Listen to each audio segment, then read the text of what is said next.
On the 27th of April, 1997, a farmer in Indonesia was leading his livestock through a dense sugarcane field near his home when his foot struck something unusual.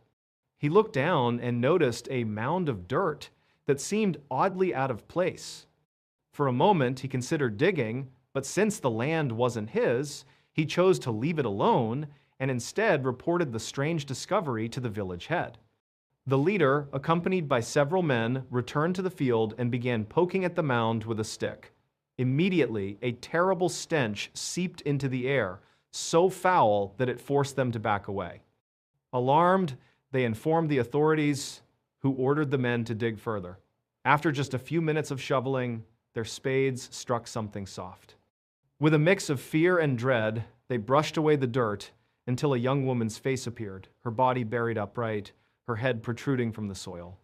Police soon identified the victim as 21-year-old DWI, who had last been seen 3 days earlier when she left home to run a simple errand. That same day, a 15-year-old rickshaw driver came forward with crucial information. He told investigators that on the 24th of April, the night DWI disappeared, she had hired him for a ride.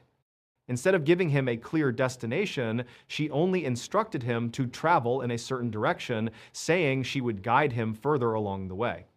When he pressed her, she reluctantly admitted she was going to see a local shaman. The police traced this man, a 45-year-old named Ahmad Siraji. At first, he denied any involvement, claiming he had not seen DWI at all. But when police searched his home and found her belongings inside, his facade crumbled. Without hesitation and almost disturbingly calm, he confessed. He admitted not only to killing DWI, but to murdering dozens of women the same way and burying them in the sugarcane fields. Authorities returned to the fields and began excavating. All around were suspicious mounds of soil. As they dug, body after body surfaced, all buried in shallow graves, positioned upright, their heads left above ground. By the end, investigators believed they had found 42 victims, though the true number could have been higher. When asked why he had done it, Siraji gave a chilling explanation. He claimed that in 1986, he experienced a vivid dream in which his deceased father appeared to him and instructed him to drink the saliva of 70 women. If he succeeded, he would become immortal. Siraji didn't dismiss this as just a bizarre dream. He took it as a sacred command. But he had no idea how to collect saliva willingly from 70 people. After brooding on it, he decided the most efficient way was to kill them and extract it by force. To lure victims, he carefully built a reputation as a mystical healer. He spread word that he possessed supernatural powers and could grant women everlasting beauty and prosperity. The rumor spread quickly, drawing women not only from his village, but from surrounding areas. When they arrived at his home, he demanded a steep fee, roughly $300, then insisted on performing a secret ritual at night. Leading them through a cemetery and into the sugarcane fields, he handed each victim a shovel and told her to dig a hole as part of the ceremony. Once the pit was waist deep, he instructed her to climb in, stand with her arms at her sides, and remain still. If she hesitated, he soothed her fears, assuring her that many had done it before, that it was safe, and that this was the only way the magic would work. When the woman complied, he filled the hole back in, trapping her in place. Then he strangled her with a cable until she stopped breathing. After she was dead, he pulled her from the hole, took her saliva, then dug the hole deeper and reburied her, always leaving her head exposed and always facing his house. He explained that he believed having these women's faces turned toward him gave him even greater power. In Dwight's case, she had grown nervous after paying the fee and initially wanted to back out. To calm her, Siraji enlisted his wife. She had no idea her husband was a serial killer, so when he told her to reassure DWI, she went along, promising the girl it was safe. She even offered to accompany them. Comforted, DWI reluctantly agreed to continue. Hours later, only Siraji and his wife returned.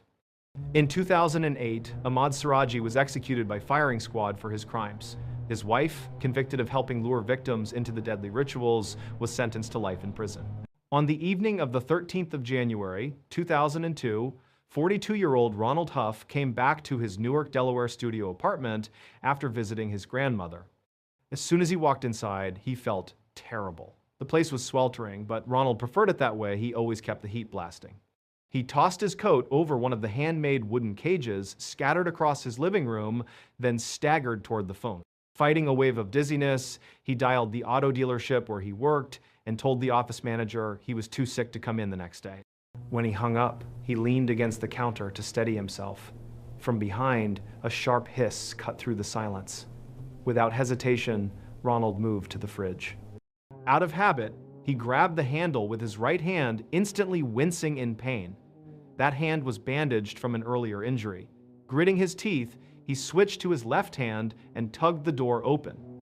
After shutting it again, he went over to the counter, reached into a jar, and pulled out a squirming handful of 2-inch live cockroaches. He dropped them on the floor, watching them scatter in every direction.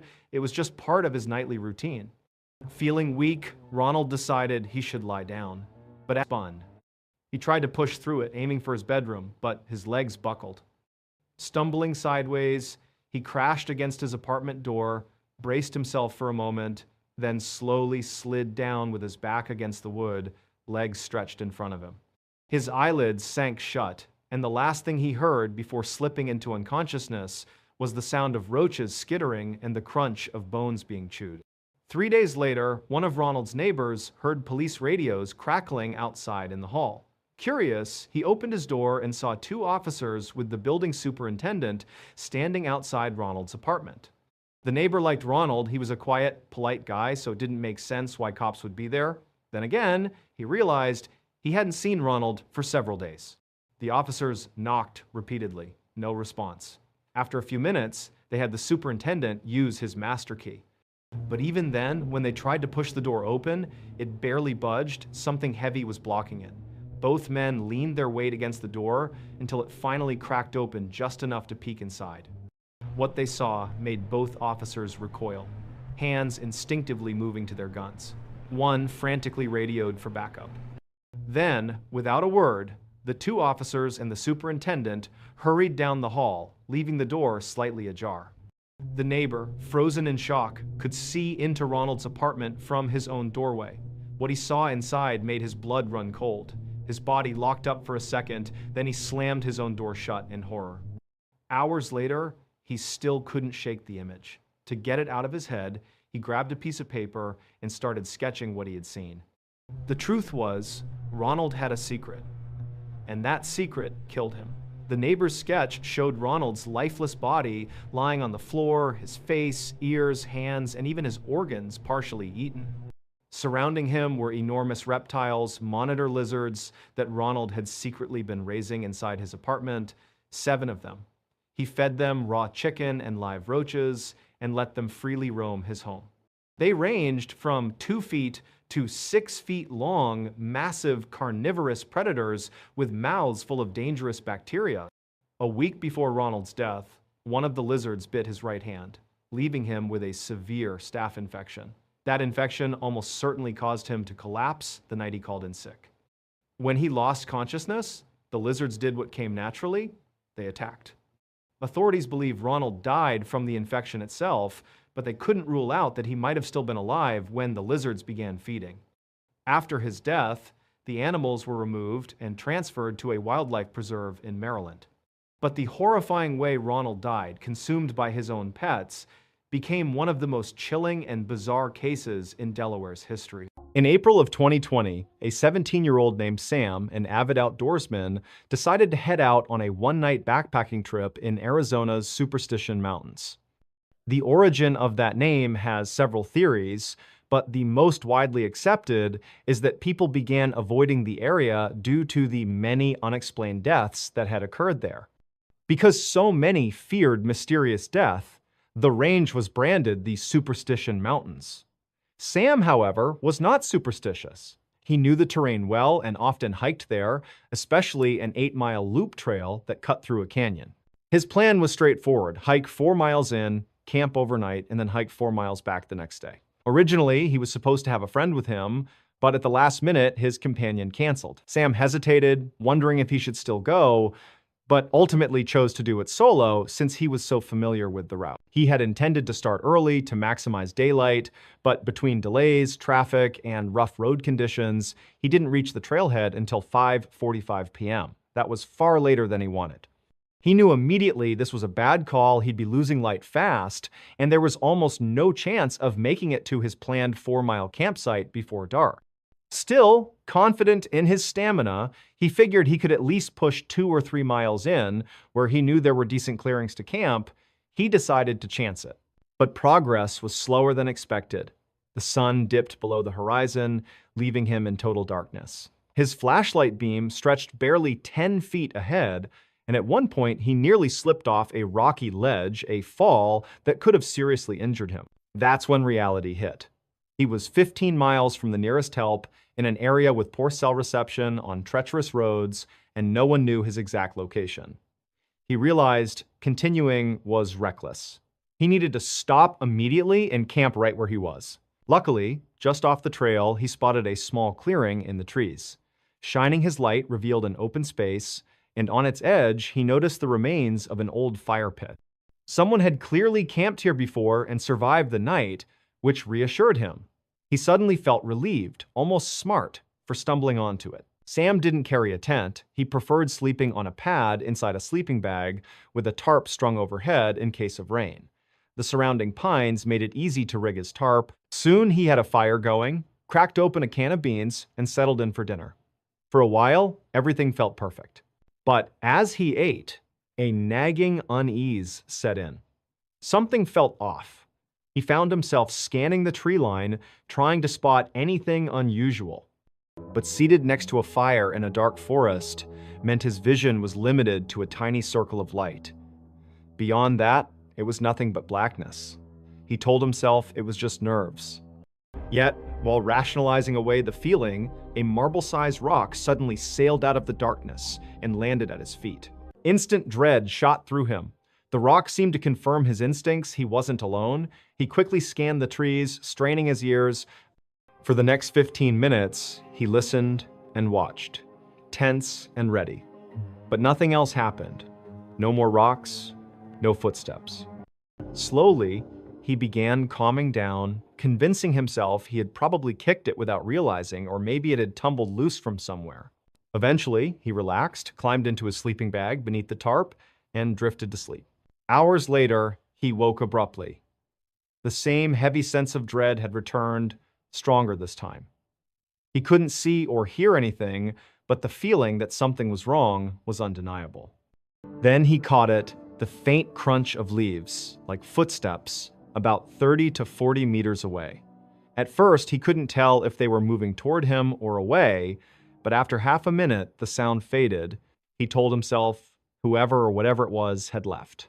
Still uneasy, he decided to grab his flashlight and shine it in that direction. He reached beside him where he had left it earlier, but his hand came up empty. Confused, he patted the ground. Nothing. His flashlight was gone. Alarm bells rang in his head. The only way it could be missing is if someone or something had taken it. He scrambled out of his sleeping bag, ducking under the tarp, frantically searching the ground. Then, out of the corner of his eye, he spotted light reflecting. Turning, he saw his flashlight lying on the ground 10 meters away, which meant something had been close enough within inches of his sleeping body to pick it up and move it while he lay helpless.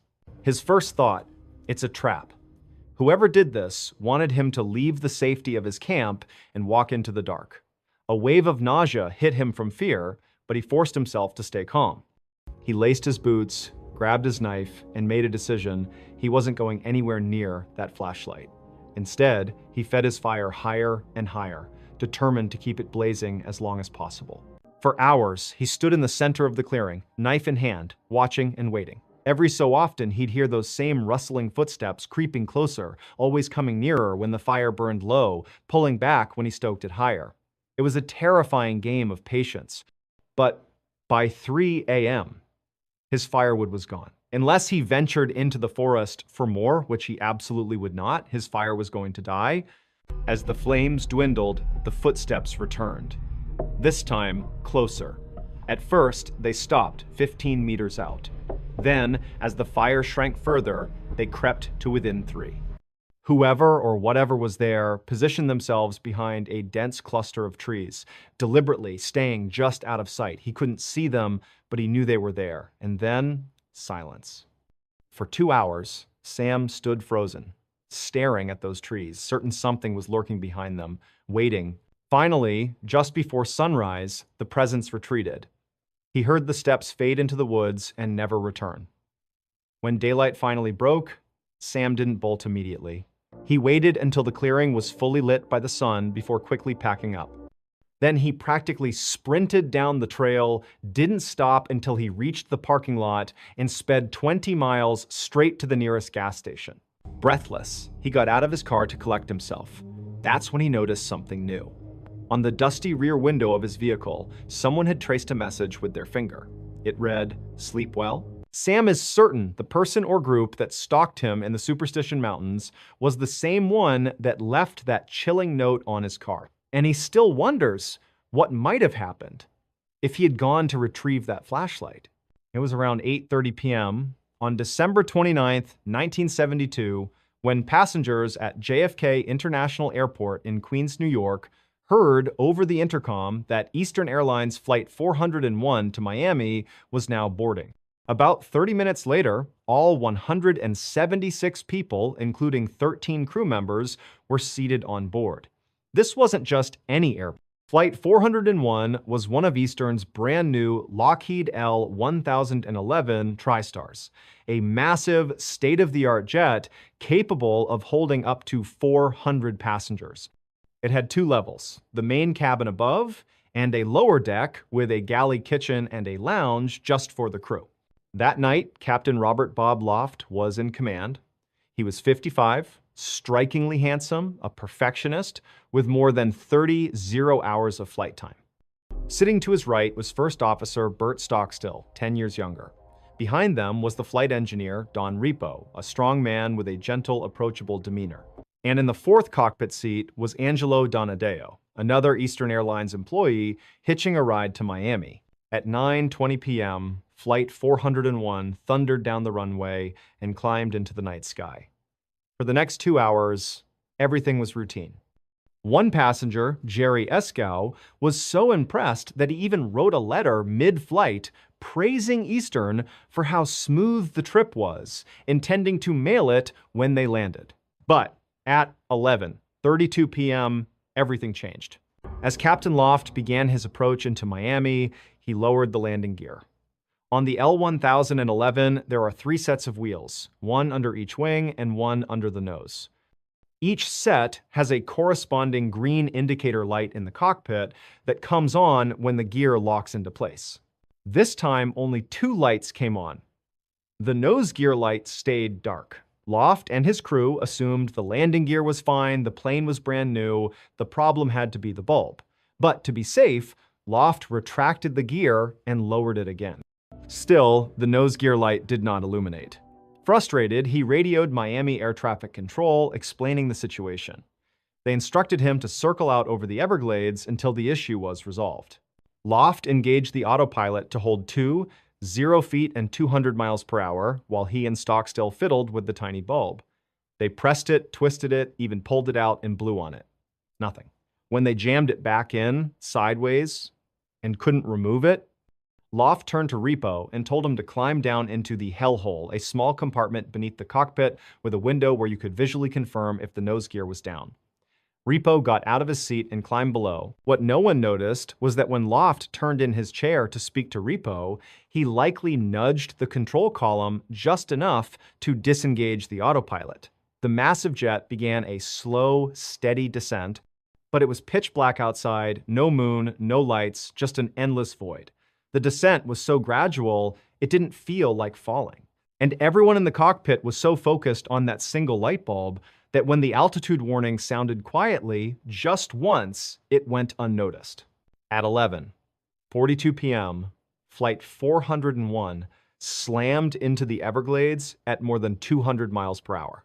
5 miles away, a man named Robert Marquis, out hunting frogs with a friend on an airboat, saw the massive orange flash. He fired up his boat and sped toward it. The impact was catastrophic, but oddly survivable for some. Because the descent was shallow and the Everglades were soft, muddy terrain, the crash wasn't as instantly fatal as it might have been. Of the 176 on board, 77 survived. Captain Loft, First Officer Stockstill, and Flight Engineer Repo did not. Marquis and his friend were the first on scene, pulling survivors from the wreckage until Coast Guard helicopters arrived. By morning, the cries for help had gone silent. The investigation would reveal the nose gear had been fine all along. The light bulb had simply burned out. The official cause was human error. But that was not the end of Flight 401's story. In the months and years that followed, something strange began happening inside Eastern Airlines. Employees started reporting eerie encounters, ghostly apparitions of Captain Loft, of Don Repo. Silent, watchful, appearing on flights that had salvaged parts taken from the wreckage of 401. Eastern Airlines pressured employees to stay quiet. Reports were buried. Logbooks went missing. But some crew members, shaken by what they'd seen, came forward anonymously. One flight attendant swore she saw Repo in the galley kitchen. Another time, during boarding, an extra captain appeared in first class. He sat silently, staring straight ahead. When approached, he gave no response. Then, in front of multiple witnesses, including crew and passengers, he vanished into thin air. That captain was identified as Bob Loft. There were dozens of such sightings, sometimes terrifying, sometimes helpful. On one flight, Repo's apparition reportedly warned a captain about a malfunction in an engine. When checked, the malfunction was real. By 1974, all the sightings suddenly stopped. Why? Eastern Airlines quietly removed all salvaged parts from their L-1011 fleet. They never gave a reason. But after that, the ghosts of Flight 401 were never seen again. On the morning of September 15, 2010, a 55-year-old man named Greg Flanagan checked into the Elegante Hotel in Beaumont, Texas, where his company always lodged him during the work week. Years earlier, Greg had been a chief engineer on ocean-going vessels, spending months at sea. In midlife, though, he reinvented himself as a landman, someone who negotiated mineral rights and drilling leases. Despite his chain smoking and poor diet, he looked lean and fit, with weathered skin and a neatly trimmed white beard, the appearance of a man who had spent his life outdoors. Every Monday, Greg would drive 2 hours from his home in Lafayette, Louisiana, to Beaumont. Once checked in, his habits were predictable. He didn't drink, didn't socialize, rarely left his room. All he needed was a bed, a TV, and cold air conditioning. His room was basic: a bathroom by the door, a queen bed tucked to the right, a small desk and TV opposite, and a window that overlooked a little swimming pool lined with potted plants. He set his suitcase at the foot of the bed, hung a few shirts in the closet, hooked his toiletry bag on the towel rack, and changed into pajama pants. Greg's evening ritual was simple. He'd crank the air conditioner as low as it would go, prop 2 pillows behind his head, and set up a towel on the bedspread with everything he needed within reach: an ashtray, his cigarettes and lighter, a candy bar, his phone, and the TV remote. That night, he flipped channels until he landed on Iron Man 2. Good enough, he thought, as he unwrapped the candy bar, ate a piece, and lit a cigarette. The next morning, his wife Susie didn't get his usual call. Greg phoned her every morning without fail. When repeated calls went unanswered, she rang his office, only to hear that he hadn't shown up. Alarmed, she asked a couple of his coworkers to check on him at the hotel. When they knocked on his door, there was no response. They fetched the manager, who unlocked the room. What they found inside made them stagger back. Greg was lying face down in the middle of the room, his body twisted as if he'd collapsed mid-stride. His left arm was pinned beneath him, 2 fingers still clutching a burnt-down cigarette.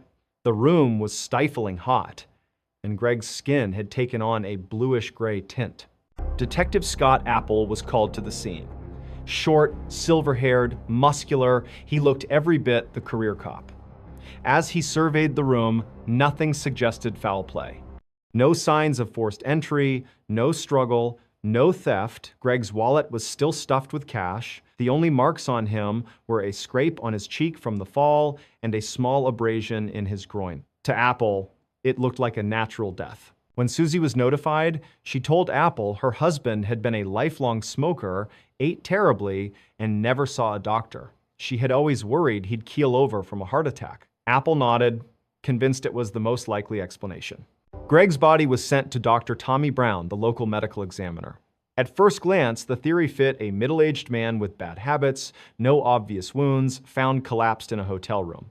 But once Dr. Brown opened him up, the case took a bizarre turn. Inside Greg's torso was devastation. Broken ribs, torn organs, his heart punctured, his abdominal cavity filled with blood. It was the kind of trauma seen in car crash victims or people crushed by massive weight.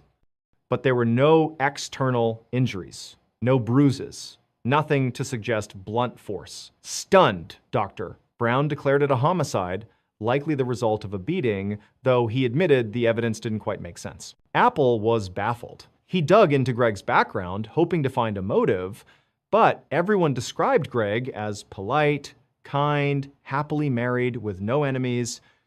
There was no affair, no financial trouble, no hint of scandal. He was a quiet man who worked, called his wife, smoked his cigarettes, and kept to himself. With nowhere to go, Apple scrutinized hotel records. One oddity emerged. The night Greg died, he had tripped a breaker while making popcorn in the microwave. That power outage knocked electricity out, not just in his room, but in the two rooms beside it and the one directly below. Maintenance logs showed a staff member restored the power around 8:30 p.m. Apple considered two theories. One, the maintenance man who had a criminal record attacked Greg. But there was no evidence. Two, Greg's neighbors in room 349, two electricians known to drink and party, confronted him after losing power and beat him. But when Apple interviewed them, they seemed cooperative, even concerned, and offered their phone numbers to help further. Neither theory stuck. Months passed, the case stalled, and eventually it went cold. Then, 7 months later, Susie hired a private investigator. Ken Brennan, a former DEA agent and Long Island cop with a reputation for cracking unsolvable cases. Brennan flew to Louisiana, grilled Susie about her marriage, then went to Texas to meet Apple. Apple handed over the case files. Brennan spent the night studying them. The next day, he told Apple he had it figured out. Apple rolled his eyes. He'd been stuck for months. But Brennan was serious. He asked Susie one question over the phone. Did Greg ever smoke with his left hand? She answered no, only his right. That was all Brennan needed. Here was his theory. Greg had been watching TV, smoking with his right hand, when something catastrophic happened. He jumped off the bed, switched the cigarette to his left hand so he could grab the doorknob with his right, and collapsed before reaching it. But what caused him to leap up? Brennan believed Greg had been shot. Apple was skeptical. There was no bullet wound. But Brennan brought him back to the hotel room, pointing to a patched spot on the wall. He argued it wasn't from the doorknob, as Apple thought. They went next door into room 349. Brennan ran his hands along the wall until his finger pushed into a tiny plug of toothpaste stuffed into a hole. Crime scene investigators later confirmed it, a bullet hole lined up perfectly with where Greg had been sitting in bed. Looking back at autopsy photos, that abrasion in his groin was a small entry wound. The hole in his heart lined up with the bullet's path. Greg had been shot through the wall. Re-interviewed, one of the electricians cracked. He admitted that his coworker, Mueller, had been fooling around with a pistol in their room. Drunk, he'd pointed it at his friend, dropped it, and the gun went off. The bullet blasted through the wall into Greg's room, striking him fatally. Panicked, they heard nothing at first and assumed the room was empty. When they later returned and heard Greg coughing, they convinced themselves he was fine. The next day, when they saw police assuming natural causes, they stayed quiet and plugged the hole with toothpaste. Mueller was charged with manslaughter and sentenced to 10 years. Greg's mysterious internal crushing turned out not to be a beating or a medical condition at all, but the silent path of a stray bullet fired recklessly in the room next door. In the early 2000s, a teenager named Eban often went hunting with his father in the deep backcountry of Georgia. By the time he turned 14, his father had befriended a wealthy landowner who generously offered them access to one of his private hunting reserves, a place few others had ever set foot in. It was an incredible opportunity, and just a few days later, on October 5th, the two of them drove out to try it. They set out before dawn, arriving at a locked gate that marked the boundary of the property. Using the code the landowner had provided, they let themselves in, relocked the gate behind them, and followed a dirt access road for about 2 miles before it ended at the edge of a vast forest. Parking their truck, they geared up and hiked into the trees under cover of near total darkness. Although they were there to hunt, both Eban and his father loved simply being in the woods, camping and hiking together, but almost immediately they noticed something strange about this forest.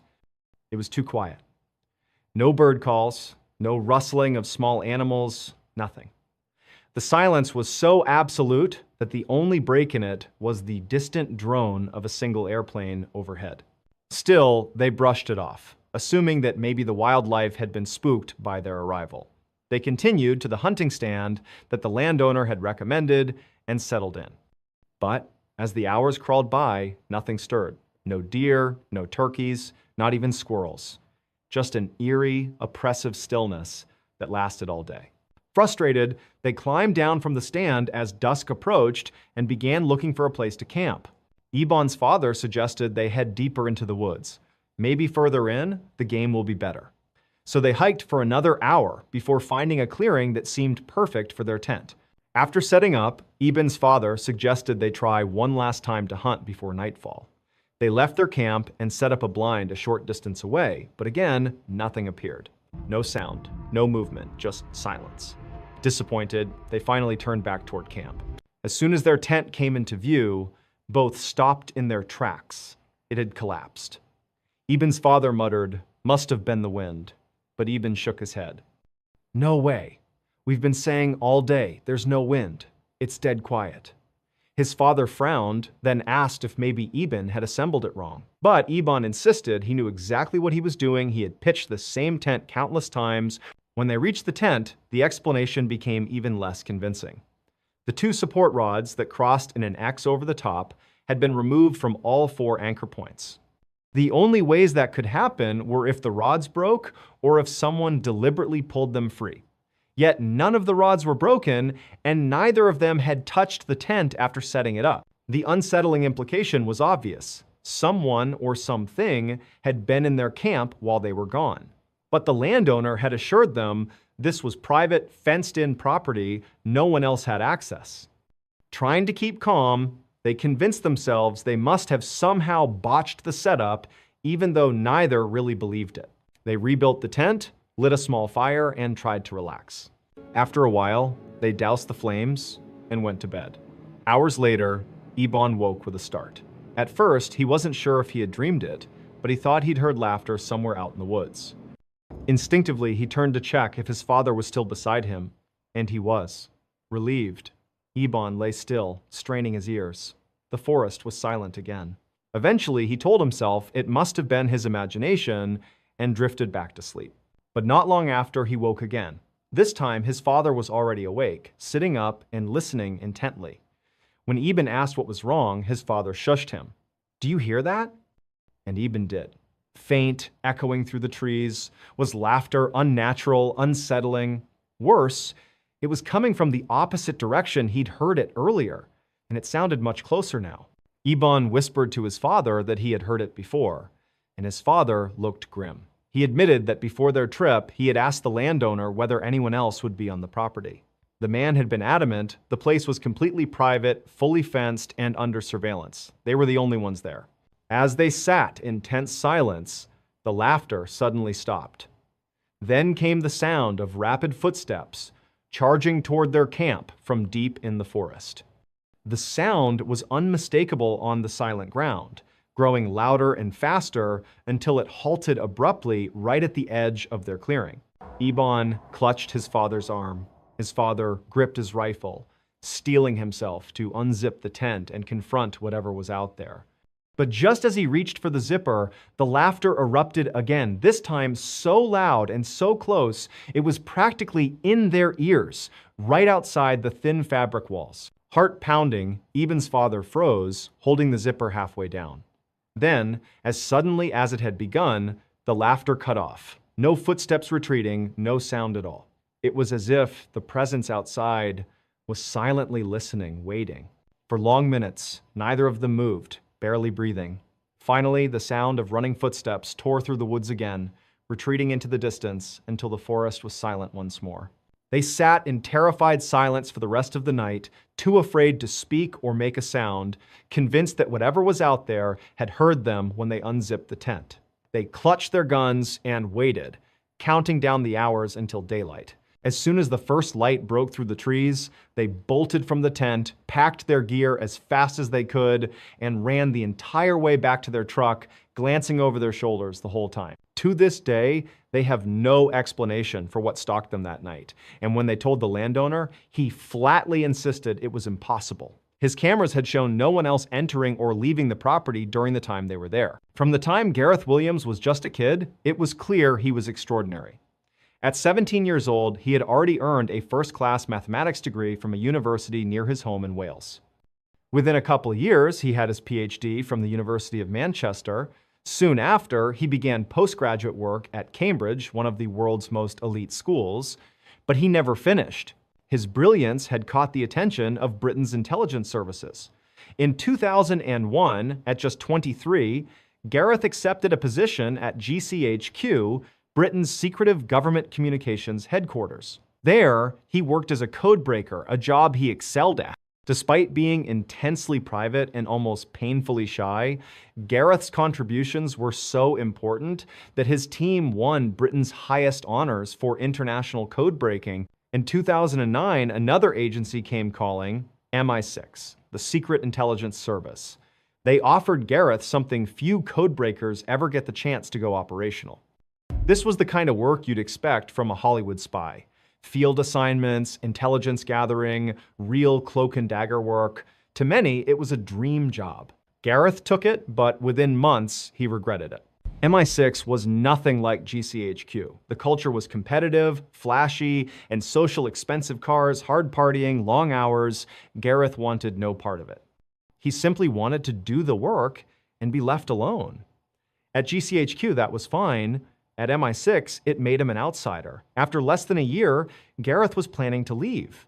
In August of 2010, Gareth went on vacation. When the time came to return, he didn't show up at his London office. Oddly, no one from MI6 bothered to check in on him.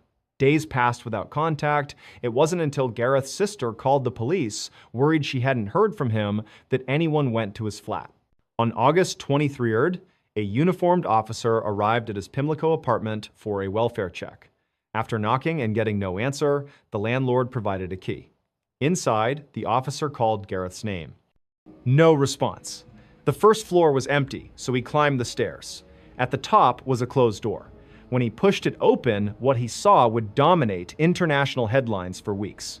The bathroom was ordinary, except for the red duffel bag sitting in the bathtub. Inside that bag was the decomposing body of Gareth Williams. The bag had been padlocked shut from the outside.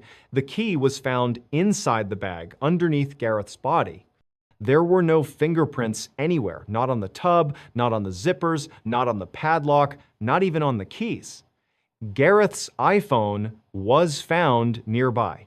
It had been factory reset on August 15th, the same day Gareth was last seen alive on CCTV footage. Investigators concluded he had likely died that very day. The coroner's report was baffling.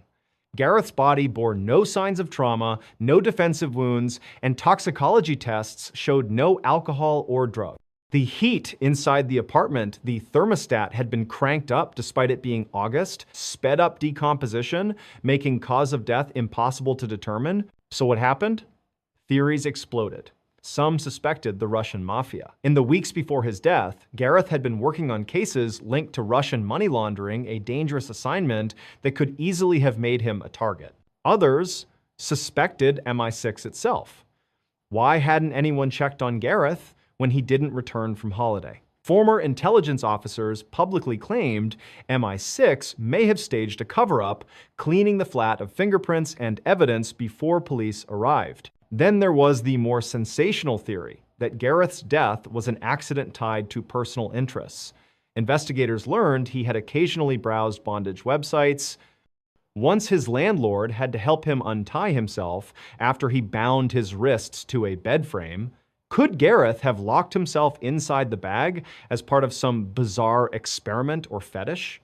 Two experts tried to replicate it. Over 400 attempts later, neither could successfully climb inside and lock the padlock from the outside. Even if Gareth somehow managed it, there was still the glaring problem: how did he do it without leaving a single fingerprint anywhere?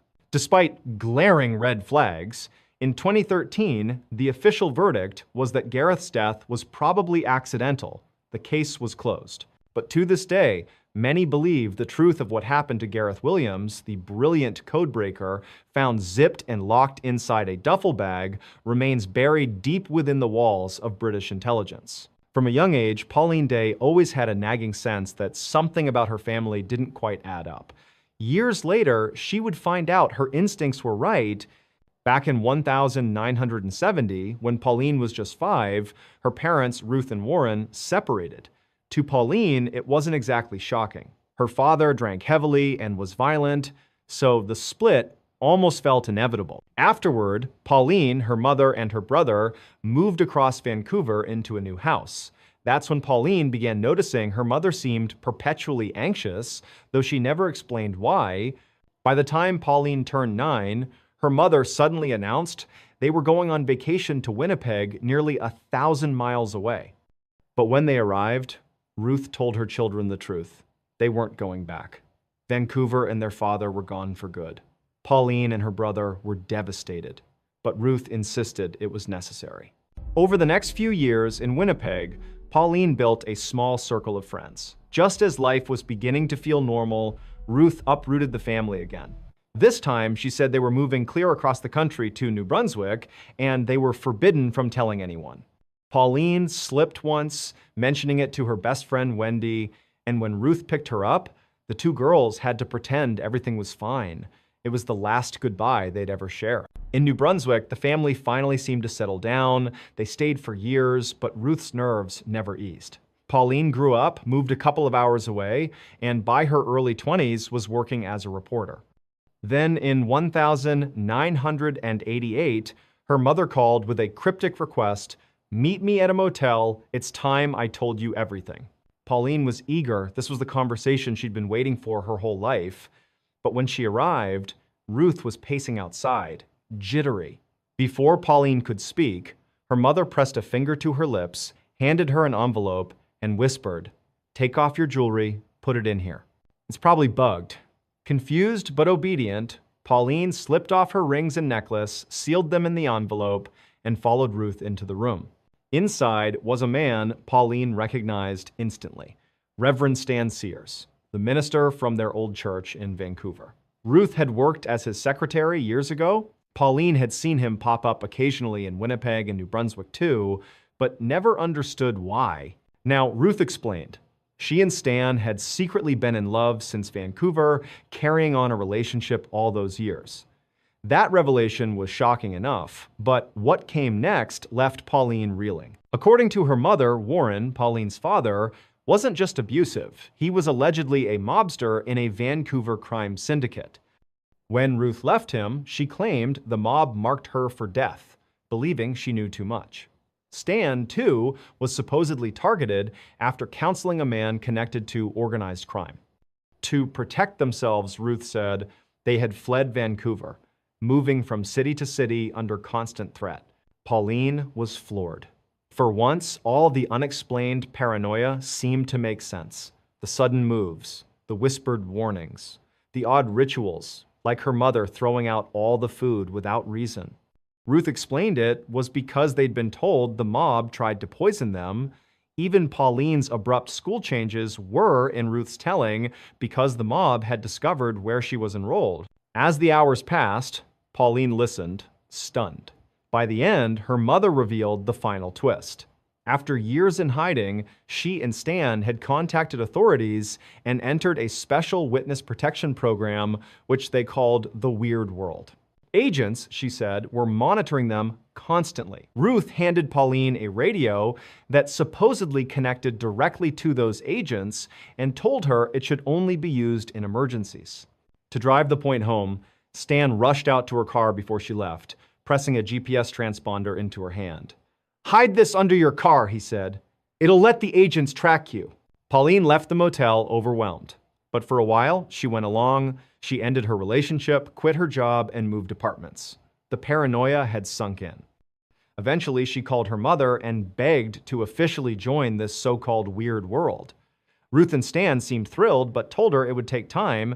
But as Pauline confided in her new boyfriend Kevin, who would later become her husband, she began doubting. Was this story even true? Could her father really have been a mobster? Were they actually in hiding all those years? To test it, Pauline staged a trap.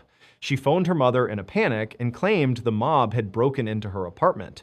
Ruth told her not to call police and said she would check with Stan. Minutes later, Ruth called back saying agents had confirmed 2 mobsters had indeed been arrested trying to break into Pauline's home and that she was safe now. But Pauline knew it was a lie. She had made the whole thing up. No one had broken in. That was the moment the truth crashed down. Her mother and Stan weren't in witness protection. Her father wasn't a mobster. There was no mafia plot. Instead, Stan suffered from a psychological condition called delusional disorder, one fixed false belief. His happened to be that the mob was after him. Through shared psychosis folie à deux, he passed this delusion to Ruth. Together, they spun the elaborate story and lived it for decades. Even when Pauline confronted them, neither admitted the truth. They went to their graves, convinced the mafia was after them. Pauline never received an apology, never had her mother acknowledge reality. Their biggest fear was that Pauline herself would now be vulnerable because she didn't use the transponder or the radio. Ultimately, Pauline found peace in telling her story. She wrote a best-selling memoir, Run, Hide, Repeat, where she laid bare the decades of deception and paranoia that shaped her life.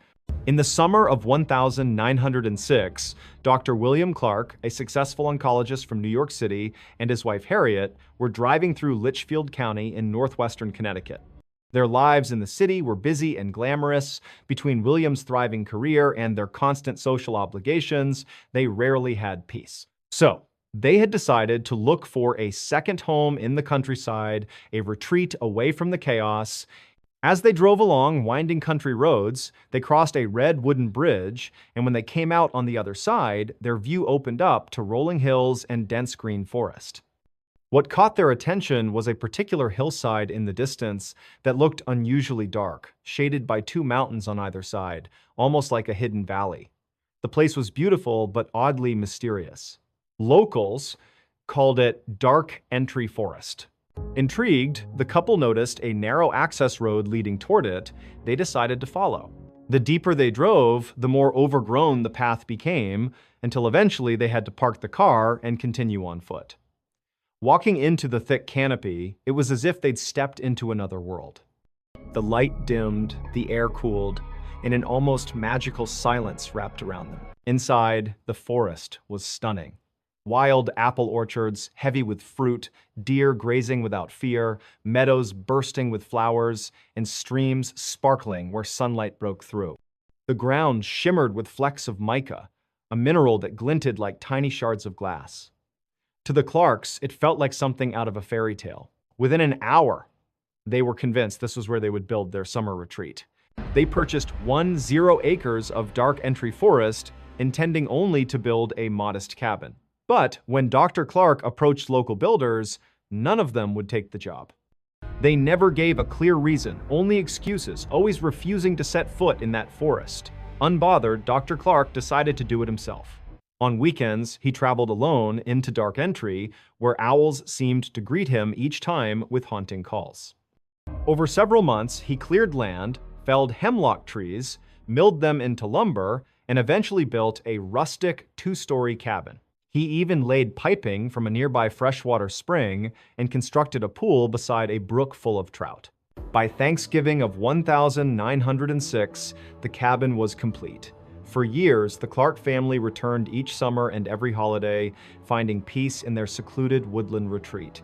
It was idyllic until 1918. That summer, Dr. Clark was called unexpectedly back to New York for an urgent case. Harriet chose to stay at the cabin alone, uneasy but confident she would be safe. William promised to return within a couple of days. In reality, he was gone for only 36 hours. When he returned by train, Harriet wasn't waiting at the station. Concern growing, he walked the familiar path toward the forest. But as he stepped under the canopy, everything felt different. The owl's calls, once charming, now sounded menacing, almost as if warning him to turn back. The deeper he went, the louder and more chaotic the hooting became, until it was nearly deafening. Panicked, he hurried up the hill toward the cabin. The front door was ajar. Bursting inside, he immediately sensed something was horribly wrong. The air was heavy, the silence oppressive, until a high-pitched, manic laughter echoed from upstairs. Heart pounding, Dr. Clark ran up to the bedroom. The door was slightly open, and the laughter poured out from within. Pushing it wide, he froze. In the corner was Harriet, curled into a ball. Her jaw was unnaturally stretched open, though her mouth didn't move. The horrifying laughter was pouring out of her as her chest heaved and her wide eyes locked on him. Terrified beyond words, Dr. Clark fled. Harriet was later removed from the cabin, muttering only about the strange creatures she had seen outside creatures she insisted that kept returning. It was the same claim that many of Dudleytown's former residents had made before the village collapsed into ruin. Because here's what the Clarks never knew. Dark Entry Forest had once been home to a small settlement called Dudleytown, founded in the 1740s. At first, it thrived. But by the late 1700s, tragedy struck family after family. Disease, sudden deaths, bizarre accidents, madness, and strange sightings of shadowy figures in the trees plagued the town. By 1900, every resident was gone, dead, vanished, or driven insane. The last survivor, John Brophy, watched his home burn to the ground before disappearing forever into the woods. From that day forward, Dudleytown was abandoned, its foundations left to crumble beneath the forest. Locals whispered it was cursed. What exactly happened to Harriet after that night is unclear. Some accounts say she spent the rest of her life in an asylum. Others claim she eventually returned to New York, where she ended her own life. What is certain is that she never recovered. In the years that followed, Dark Entry Forest gained a terrifying reputation. Visitors reported icy blasts of air, phantom hands striking them, and overwhelming feelings of dread.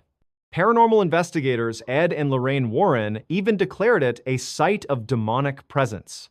Today, entry to the forest is forbidden, strictly off-limits, but stories still circulate. Tales of shadows that move on their own, owls that seem to mock intruders, and laughter, unnatural, high-pitched laughter echoing among the ruins of Dudleytown. In 2006, a man named Dave Murphy had just begun his career as a police officer in Salt Lake City, Utah. His first assignment was as a protective services officer, responsible for maintaining security at various county buildings. His very first posting was the Capitol City Theater, an old, elegant landmark dating back to the early 1900s. On his first day in early August, Dave reported to the theater and met his partner, Officer Morgan Matthews. From the start, Dave noticed Morgan was all business, no small talk, strictly focused on the job.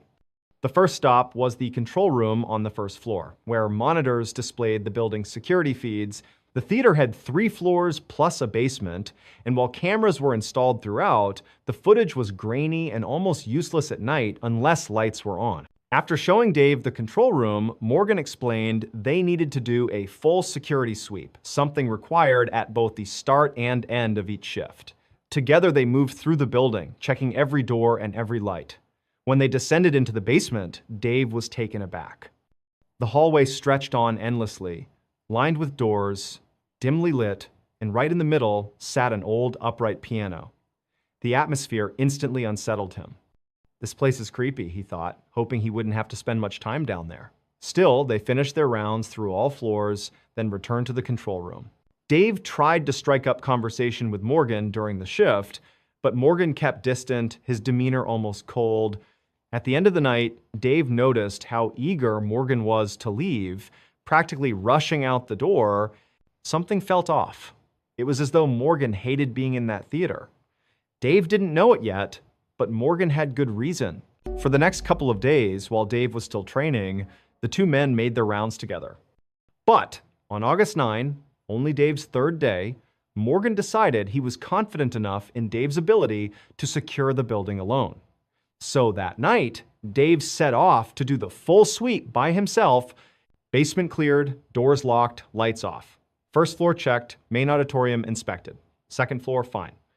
Finally, the third floor, he moved from office to office until he reached the last stop, the rehearsal room. It was the only space without a door. You simply poked your head in, turned on the light, scanned the room, then switched it off again. Dave flicked the light, looked inside, empty. Satisfied, he shut it off and stepped back into the hall. That's when it happened. From directly across the corridor came the deafening slam of a door, the bathroom door. Dave froze, adrenaline surging. His immediate thought was that someone had been hiding in there and had bolted. He raised his radio. Someone's on the third floor. Morgan checked the cameras but saw no one. Gun drawn, Dave held his aim on the hallway, waiting for backup. Then he realized something chilling. The person might not have left at all. They could still be inside the bathroom. And a second thought struck him. Those doors weren't capable of slamming shut. They were fitted with hydraulic closers that prevented them from doing so. When Morgan arrived, both officers leveled their weapons at the bathroom door and burst inside. Every stall, every corner clear, no one was there, and there was no possible exit. Still on edge, they decided the intruder must have slipped away and started a full search of the building. On the second floor, they discovered every light blazing and every door wide open, despite the fact Dave had turned them all off and locked them earlier. Yet once again, room by room, they found nothing. Eventually, they gave up, chalking it up to nerves. But both men left uneasy. 2 nights later, August 11, Morgan was on duty alone. Sitting in the control room, he heard whispers just behind him. Startled, he drew his pistol and stepped into the hallway. The whispers retreated ahead of him, drifting toward the stairwell. At the top of the stairs, he paused, listening. From the basement below came the sound of coughing.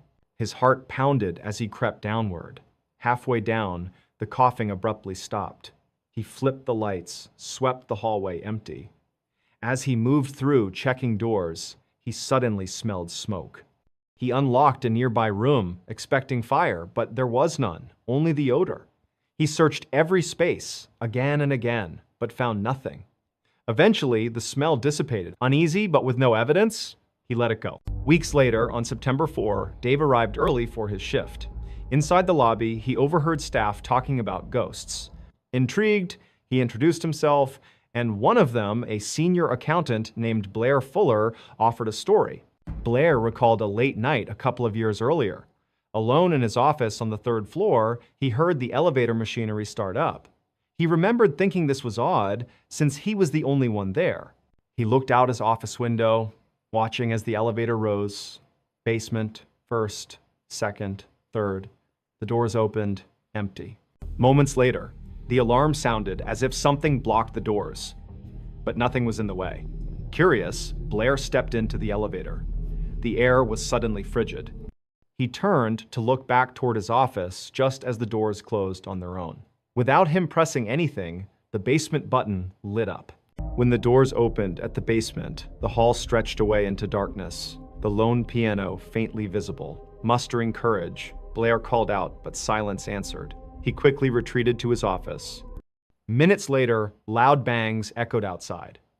He opened his door and saw a massive filing cabinet in the foyer, its drawers slamming shut one by one as though invisible hands were closing them. Terrified, Blair left and never worked another night shift. When Dave told Morgan this story, Morgan finally opened up. He admitted he'd always felt watched inside the theater, long before Dave arrived. He confessed about hearing voices, coughing, and smelling phantom smoke.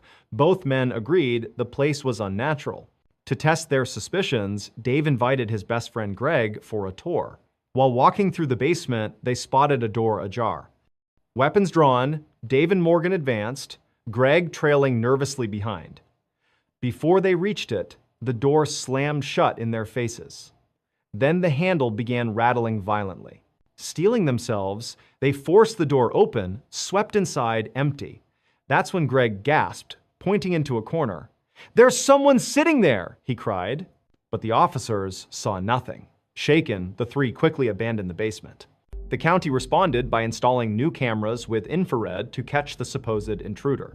On September 15, Morgan was alone scanning the feeds when he spotted something disturbing. In the auditorium, a dark figure sat in one of the seats. He leaned closer as the figure lifted its head, eyes glinting. Then, before his eyes, it rose straight into the air and vanished. Morgan quit that very night. Weeks later, Dave was working alone when piano music echoed from the basement. Gripping his pistol, he descended.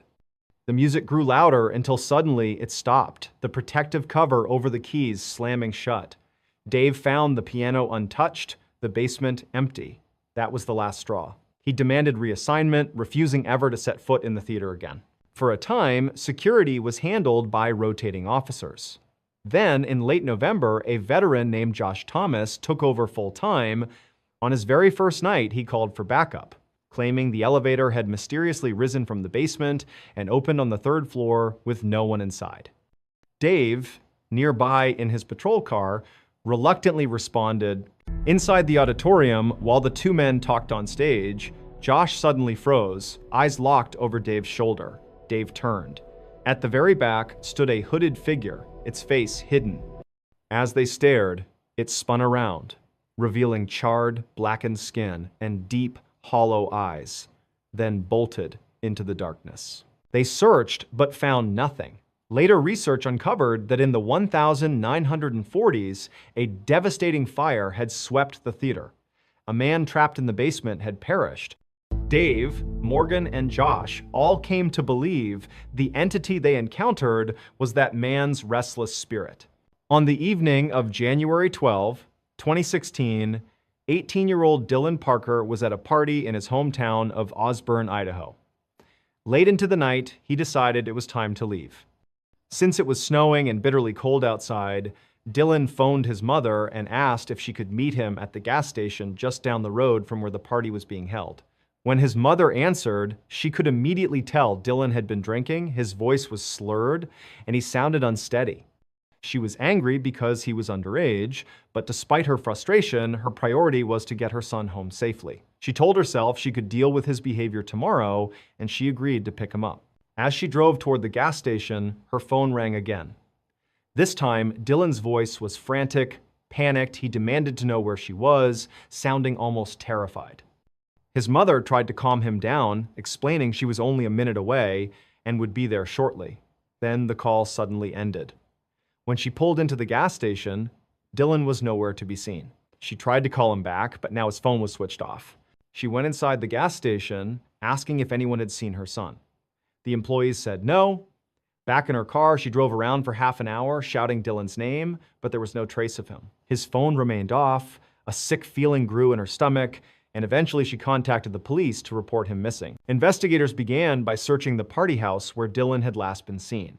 Friends confirmed that he seemed fine when he left, simply telling them his mom was picking him up. Authorities expanded their search across town, but they came up empty.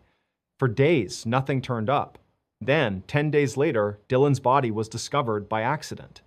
Two people had crashed their ATVs during a late-night ride.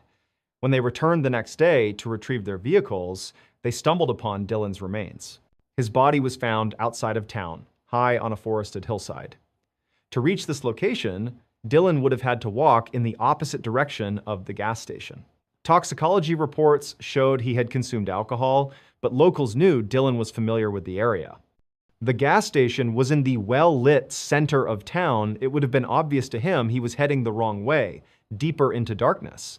Yet somehow, he ended up on that isolated hill. The details surrounding the discovery were even stranger. On the night Dylan disappeared, there was plenty of snow on the ground. In the 10 days until his body was found, No new snowfall occurred, nor had temperatures warmed enough to melt existing snow. If Dylan had walked into the forest, his footprints should still have been visible. But there were no tracks at all around where his body was found. No footprints, no tire marks, nothing. It looked as though he had simply been dropped from the sky. Another unsettling detail, Dylan's pants and boots were missing. Given the rough, snowy terrain he would have had to cross, investigators expected his socks to be filthy, torn, maybe even soaked in blood from cuts. Instead, his socks were clean and his feet showed no injuries at all. It was as though he had somehow arrived there without ever hiking through the woods. Despite extensive searches by officers and tracking dogs, his missing clothing and boots were never found. The official cause of death was ruled hypothermia. But David Roos, the deputy coroner, publicly expressed his doubts. He argued that the circumstances didn't add up and that Dylan may have been attacked. Local authorities insisted it was an accident, and not only did they refuse to reopen the investigation, they went so far as to fire David Roos, claiming he was unfit for the role. He, however, maintains they dismissed him simply to silence his objections. And so the unsettling questions remain. How did Dylan end up on that hillside without leaving tracks in the snow? Why were his pants and boots missing? And why were his socks clean and his feet uninjured despite the treacherous terrain? Unless someone speaks up, the truth behind Dylan Parker's final night may never be known. Dustin Self grew up in Piedmont, Oklahoma, a small town located just northwest of Oklahoma City. Throughout his childhood and early teens, Dustin was an average student. His grades were nothing spectacular, and he didn't seem to take academics too seriously. But during his senior year of high school, he discovered weightlifting, and everything began to change. It gave him purpose, structure, and confidence. His dedication to fitness carried over into his academics, and by graduation, he was not only in great physical shape, but had also dramatically improved his grades. Despite this positive turnaround, Dustin didn't follow the expected path after high school. He didn't enroll in college, get a steady job, or spend more time with friends and family. Instead, he became fascinated with the idea of living alone in the wilderness. His parents believed this was inspired by the movie Into the Wild, the true story of Christopher McCandless, who abandoned a promising future to survive in the wilds of Alaska. Tragically, McCandless died there, reportedly from starvation or possibly from eating a toxic plant. A year after Dustin graduated, at 19 years old, he finally decided to pursue his own version of that dream. It was March 2013, and he told his family he planned to embark on a cross-country road trip. Along the way, he would stop in different places and live off the land. His family worried, but knew he was determined and couldn't be talked out of it. They gave him their blessing, warning him only to be careful. At the beginning of March, Dustin hit the road. For nearly 2 weeks, no one heard from him. Then, on March 15, he called his parents.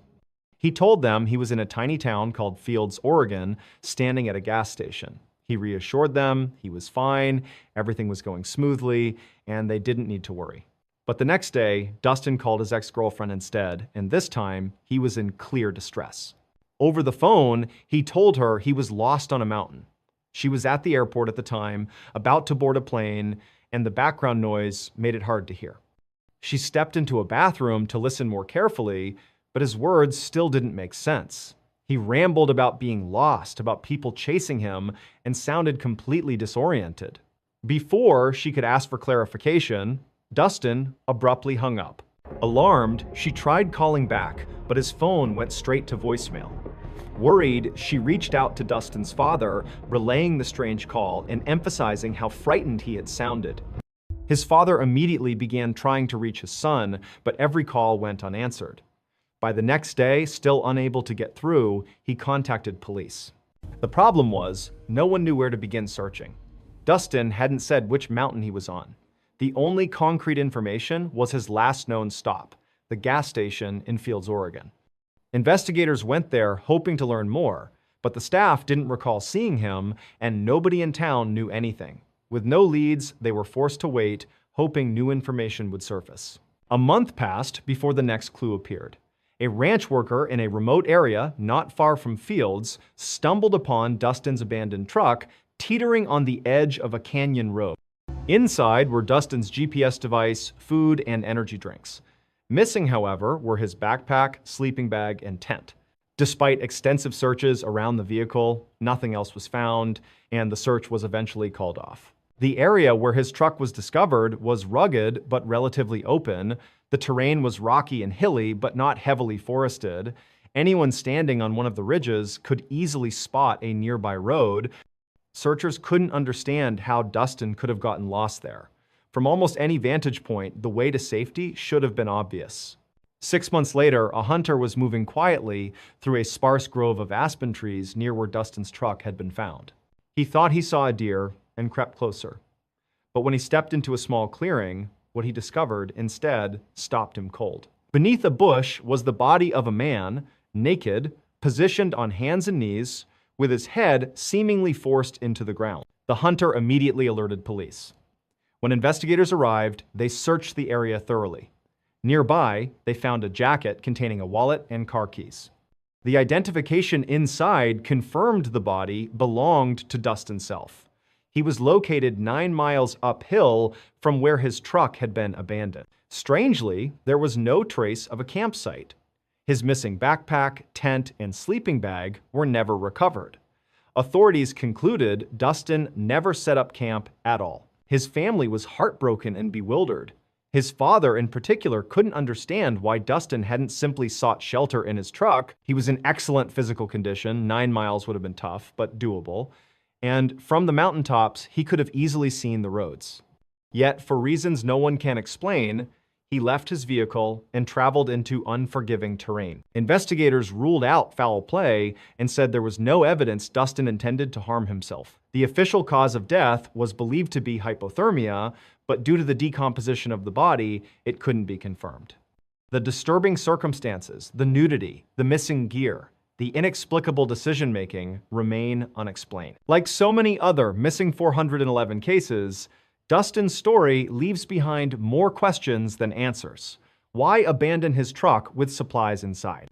Why walk 9 miles into the hills, discarding clothes and equipment along the way? And why did he die in such a strange, almost staged position, head driven into the ground? To this day, no one knows. In 2010, Jan Maccabee was living in Lima, Ohio, with her husband, Bruce. Lima sat about 80 miles southwest of Lake Erie. Jan had built a thriving career as a booking agent for musicians, entertainers, and bands, but her true passion had always been deer hunting. When hunting season opened that September, she was eager to get out into the woods. On the morning of September 29, the weather was gray, damp, and chilly. But by the afternoon, when Jan was preparing to head out, the sun had broken through and the temperatures warmed. She told Bruce around 5 p.m. that she was leaving, and by 5:30, she had reached her tree stand. This wasn't some deep wilderness, just a patch of forest she knew well. There were houses nearby, farmland, and even a high school a mile north where her nephew attended, but from her tree stand, all she could see were trees. Jan's favorite hunting method was to climb 15 feet up into her stand with her bow and arrow and wait for deer to wander past. Once settled in, she began casually texting a friend on her BlackBerry, glancing up occasionally to scan for deer. Throughout, she could hear the normal soundtrack of the woods, squirrels rustling, crickets chirping, birds calling. Around 6 p.m., her texting conversation tapered off. She returned to simply watching her surroundings. By 6:20, no deer had appeared, and boredom began to creep in. To pass the time, she decided to take a selfie. She snapped a photo, lowered her phone, and instantly noticed something was wrong. The forest had gone utterly silent. Every bird, every cricket, every squirrel, it was as if someone had flipped a switch. Jan was an experienced hunter, and she knew this type of silence usually meant a large predator was nearby. But this felt different. The stillness was too sudden, too complete, it frightened her. She quickly texted her friend again. The woods just went completely silent, very odd. The moment she sent the message and lowered her phone, she froze. About 20 feet away, in the branches of a tree across from her, something was moving. What she saw was the strangest and most terrifying thing she had ever laid eyes on. It looked like a shimmering distortion, as though the air itself was alive. She compared it to the mirage you see on a hot day above pavement, except this had shape, mass, and intent. To Jan, it resembled the faint outline of a person wrapped in transparent plastic. Convinced it might be her eyesight, she rubbed her eyes. But when she looked again, the figure had shifted closer, perched on a lower branch, as though it were watching her. Panicked but determined to document it, Jan lifted her BlackBerry and snapped another photo. Just then, the strange distortion slipped behind the tree and vanished. Seconds later, the sounds of the forest returned as abruptly as they had stopped. Birds, crickets, squirrels, everything was back to normal. Jan sat trembling, unsure of what she had just witnessed. She kept staring at the spot where the thing had disappeared, trying to steady her nerves. Eventually, she looked at the photo she had taken. The image was a blur, distorted and unclear. She thought she must have covered the lens or let her hair get in the way. Still, she was unsettled. She knew she had held the phone properly, and her hair had been tied back under a cap. When she got home, Jan said nothing to her husband. She tried to laugh it off as her imagination. That evening, they ate dinner and sat together scrolling on their phones. At one point, Bruce reacted to an email he'd received. Curious, Jan asked what it was. He explained their nephew had sent him a message. During band practice at the high school near the woods, he and his classmates had seen a glowing circular light hovering inside the forest. They watched it for several seconds before it retreated back into the trees. One student remarked the same thing had happened a year earlier, spooking the instructor enough to cancel rehearsal. Jan sat upright, heart pounding. She asked Bruce what time the sighting had occurred. He checked the email. Between 7:50 and 8 p.m. Jan then told him everything, how the woods went silent, the distortion she saw, the photo she tried to take. She showed him the blurry image. Bruce, an optical physicist by profession, immediately examined the photo. His first question was whether her hair had blocked the lens. Jan assured him it hadn't. Then he asked if her finger could have covered it. She admitted it was possible, but unlikely. As he looked closer, something caught his attention. The image resolution was wrong. Her BlackBerry could only take photos in 3 sizes, small, medium, or large. But this picture was in none of those categories. It was an odd in-between size that the device shouldn't even have been able to produce. To confirm, Bruce checked other photos Jan had taken that day. They all matched the expected resolutions. Only this one was an anomaly. Intrigued, Bruce began running experiments to replicate the image. No matter what he tried, he couldn't reproduce the strange distortion. Because he trusted his wife's honesty and had full confidence in her account, Bruce concluded something external had interfered with the photo. He believed whatever Jan had seen in the trees had physically altered the resolution. Later, Jan would learn that many people in the area reported strange lights and unexplained phenomena in those same woods. Paranormal investigators, including Ed and Lorraine Warren, had once studied them. Her photograph, however, remained the most puzzling piece of evidence. Bruce eventually published his findings online, detailing how the photo's irregular resolution pointed to a third-party influence. To this day, the couple is convinced that Jan truly encountered something unexplainable in the forest that evening. Case 1. The disappearance of Jeannie Hesselschwart. In 1995, 37-year-old Jeannie Hesselschwart lived in Arlington, Massachusetts with her fiancé, Mike Monahan. They had been together for a decade, and their families described them as deeply in love and devoted to each other. That summer, in July, they planned a backpacking and sightseeing trip to Yosemite National Park in California. On July 9, the couple entered Yosemite by a seasonal road that was only open in summer. It was quiet and desolate, no traffic, no people, and the drive itself would take 2 hours before reaching their destination. Roughly 2 hours in, they came to a scenic turnout where a handful of tourists were gathered admiring the view. Jeannie and Mike decided to stop, stretch their legs, and look around. Mike mentioned he wanted to head down a short path that was said to be good for bird watching. Jeannie, on the other hand, wanted to walk the opposite direction toward an overlook. They agreed to split up, each taking 15 minutes before meeting back at the car. Mike finished his short walk, returned as planned, but Jeannie never showed. At first, he waited, then asked the nearby tourists if they'd seen her. No one had. Growing anxious, he wandered a little up the trail she had taken, but quickly realized it branched off in several directions. Not knowing where she went, he hurried back. Spotting a park employee collecting trash, he begged for help. Within 45 minutes, rangers were on the scene. What followed became Yosemite's largest search and rescue operation at the time. 40 square miles covered by helicopters, dogs, rangers, and hundreds of volunteers. Yet no trace of Jeannie was found. After 2 weeks, the only clues were 2 boot prints believed to be hers, one near the turnout, and another oddly placed crossing a major trail instead of following it. For searchers, this was baffling. Why would a lost hiker ignore a clear trail that led back to civilization? Dog teams brought to the area couldn't track her scent at all. Some handlers even suspected Mike was lying and that Jeannie had never been there. The FBI got involved, polygraphed Mike, and cleared him completely. 2 months later, on September 3, 2 fishermen in a remote section of the park discovered her body in a pool of water 3 miles from the turnout where she vanished. She wore only socks and a single boot. She had been submerged long enough that no cause of death could be determined. At first, it was speculated she might have fallen into a river upstream and been carried down. But officials pointed out the waterway was filled with debris. Her body couldn't have drifted that far. That left 2 possibilities. She had somehow climbed down 2 0 feet of sheer cliff without gear, or someone had